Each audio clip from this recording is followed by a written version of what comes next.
열왕기상 17장부터는 엘리야가 등장합니다. 가장 악한 아합 왕으로 인해서 온 이스라엘이 범죄하게 됐고 하나님을 떠났습니다. 그래서 하나님은 선지자 엘리야를 보내셔서 많은 기적과 함께 하나님의 말씀을 전하게 되었습니다. 하나님이 이스라엘에게 진노하셔서 수년 동안 가뭄이 들게 하였죠. 하나님은 엘리야를 그릿 시내가에서 까마귀를 통하여서 먹이셨으나 그릿 시내도 역시 곧 말라 버렸습니다. 그래서 하나님은 시돈 땅에 사르밧에 살고 있는 한 이방 여인 과부에게 은총을 베푸시기 위해서 엘리야를 그 집으로 보내었습니다. 오늘 우리가 읽었던 17절에 보면 이런 일이 있은 뒤에 라고 말을 하고 있는데, 이 엘리야가 우리가 어제 본문의 말씀을 본 것처럼 엘리야가 그 과부의 집에 들어가서 그 과부의 마지막 남은 그 음식을 이제 먹게 되고, 그 과부의 집에 음식이 계속 떨어지지 않게 해준 그 일이었습니다. 이 가뭄과 같이 우리 인생도 역시 가뭄이 올 때가 있다고 했습니다. 인생의 가뭄이 올 때는 어떻게 해야 한다고 했습니까? 인생의 가뭄을 주신 분이 바로 하나님이시라는 것을 알아야 한다고 했습니다. 그리고 인생의 가뭄에도 우리는 하나님의 말씀에 순종해야 하며, 또 하나님의 사람을 하나님께서는 도와주신다고 했습니다. 엘리야가 사르밧 과부의 집에 머무는 동안 과부의 아들이 병들어 죽었습니다. 아들을 잃은 슬픔에 젖어 있는 그 사르밧 과부를 위해서 엘리야는 기도를 했습니다. 하나님은 엘리야의 기도를 들으시고 그 과부의 아들을 살려주셨죠. 사르밧 과부에게는 모든 삶의 희망이었던 이 아들을 데려가셨다가 이제 다시 살려주셨습니다. 잠시나마 이 여인에게 아주 큰 시련의 기간이었다고 볼 수가 있죠. 우리에게도 역시 살아가면서 시련이 오긴 합니다. 하나님이 우리에게 주시는 그 시련의 이유가 무엇인지 좀 살펴보도록 하겠습니다. 먼저 시련을 통해서 하나님을 더 잘 알게 됩니다. 시련이 있을 때 그 시련을 통과하는 과정을 통해서 하나님을 더 잘 알 수 있는 기회가 되는 것입니다. 18절과 24절을 읽어보겠습니다. 그러자 그 여인은 엘리야에게 이렇게 말하였다. 하나님의 사람이신 어른께서 저와 무슨 상관이 있다고 이렇게 저에게 오셔서 저의 죄를 기억나게 하시고 제 아들을 죽게 하십니까? 24절입니다. 그 여인이 엘리야에게 말했다. 이제야 저는 어른이 바로 하나님의 사람이시라는 것과 어른이 하시는 말씀은 참으로 주님의 말씀이라는 것을 알았습니다. 이 말씀을 볼 때에 사르밧 과부는 하나님에 대해서 오해를 하고 있는 것을 알 수가 있습니다. 그는 엘리야가 자신의 죄를 생각나게 하기 위해서 자신에게 왔다고 여겼습니다. 그리고 엘리야로 말미암아 자기 아들이 죽었다고 생각을 한 것이죠. 이방 여인인 사르밧 과부는 하나님도 역시 다른 신들과 마찬가지로 인간의 잘못을 트집을 잡아서 재앙을 내리는 그런 존재로 생각을 했던 것입니다.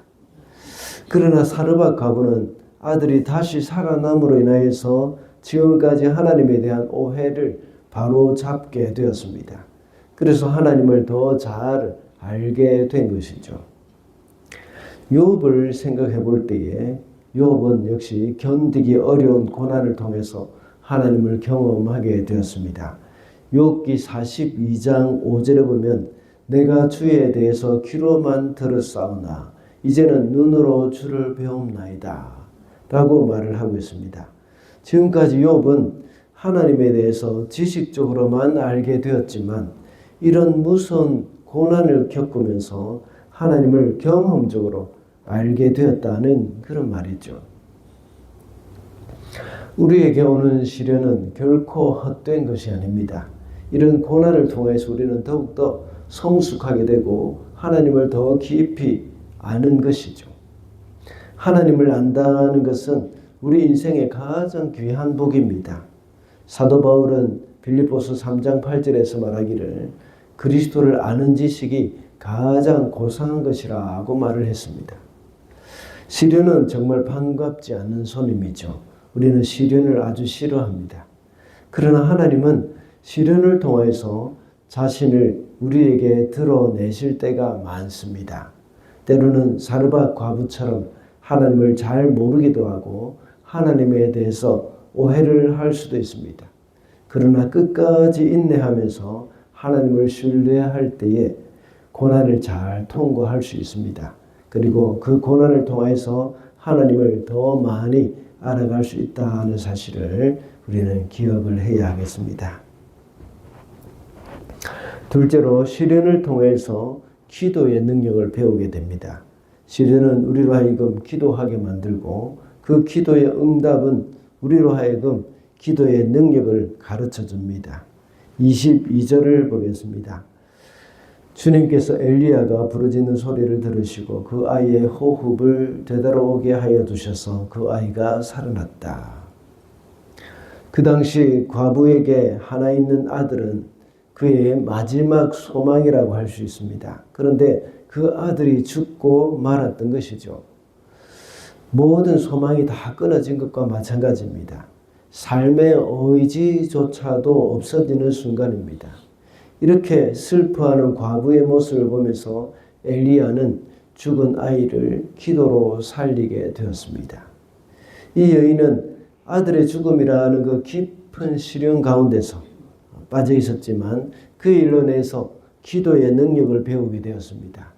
사르밧 과부는 시돈 땅으로서 이 이방신을 섬기는 그런 곳입니다. 거기에 살았죠. 이방신들에게 기도의 응답은 없죠. 아무리 기도해봐야 이방신에게는 기도 응답을 해줄 수 있는 능력이 없습니다. 모든 것이 우상에 불과하기 때문이죠. 열왕기상 18장에 보면 엘리야와 바알 선지자의 영적 대결이 나와 있습니다. 바알 선지자는 온종일 부르짖어도 응답이 없습니다. 그러나 엘리야의 기도는 곧바로 응답이 되는 것을 우리는 잘 알고 있습니다. 이방신은 죽은 신이고 우상에 불과하지만 하나님은 살아 계시기 때문입니다. 만약 사르밧 과부에게 이런 시련이 없었다면 기도의 능력을 그는 경험하지 못했을 것입니다. 이와 같이 우리에게 시련이 닥쳐올 때면 그때가 바로 하나님께 기도해야 할 때라는 것을 우리는 기억을 해야 합니다. 하나님께 기도할 때에 하나님은 우리의 기도를 들어주시고 응답해 주실 것입니다. 하나님과의 인격적인 관계의 시작도 역시 기도입니다. 기도를 통해서 우리는 하나님과의 대화를 이어갈 수가 있는 겁니다. 우리가 기도하는 것이 이루어지는 것을 하나하나 경험할 때마다 우리는 하나님의 살아계심을 알 수가 있을 뿐만 아니라 더 나아가서 하나님과 우리와의 그런 인격적인 교제가 계속해서 또 더욱더 깊이 이루어지게 될 것입니다. 마지막으로 시련을 통해서 더 큰 복을 베푸십니다. 시련은 하나님이 우리에게 복을 베푸시는 통로가 됩니다. 24절 말씀입니다. 그 여인이 엘리야에게 말하였다. 이제야 저는 어른이 바로 하나님의 사람이시라는 것과 어른이 하시는 말씀은 참으로 주님의 말씀이라는 것을 알았습니다. 첫 번째 대지에서 고난을 통하여 하나님을 알게 된다고 했습니다. 사르밧 과부는 아들의 죽음이라는 그 큰 고난을 통하여서 하나님에 대한 참된 지식이 생겨나게 되었습니다. 하나님이 어떤 분이신지 알게 되었다고 했습니다. 앞서 말씀드린 바와 같이 이론으로만 아는 지식이 아니라 경험적으로 아는 지식이 되었습니다. 방금 봉독한 24절의 말씀은 이 여인은 엘리야를 통하여서 하시는 하나님의 말씀에 대한 신뢰를 이제 나타내고 있는 것이죠. 다시 말하자면 이 여인의 신앙이 확 확고한 상태에 이르렀다는 것을 알 수가 있습니다. 이것은 영적인 복입니다. 그전에는 이 여인이 어떤 복을 받았습니까? 엘리야에게 먹을 것을 공급해 줌으로 말미암아서 굶어 죽을 뻔한 자신과 아들의 생명이 구원을 얻은 것입니다. 육신의 생명을 얻었습니다. 그러나 지금은 영적인 양식인 하나님의 말씀을 얻게 되었다는 것입니다. 영혼의 구원을 얻은 것입니다. 이렇게 시련을 통해서 더 큰 복을 얻게 되었습니다. 우리에게 오는 시련은 우리를 망하게 하지 않습니다. 우리가 그 시련에 대해서 끝까지 하나님을 의지할 때에 그것이 우리에게 더 큰 축복이 되어진다는 것이죠. 그래서 오카노 목사님은 고난은 변장된 축복이라고 말씀을 하셨습니다. 어려운 시련 가운데 계시는 분이 있다면 소망을 가지고 잘 견뎌내야 합니다. 그래서 언젠가는 시련이라는 그 껍질이 벗겨지는 순간 우리에게는 말할 수 없는 놀라운 복이 쏟아져 나오게 될 줄 믿습니다. 우리에게 닥치는 시련은 항상 나쁜 것이 아닙니다.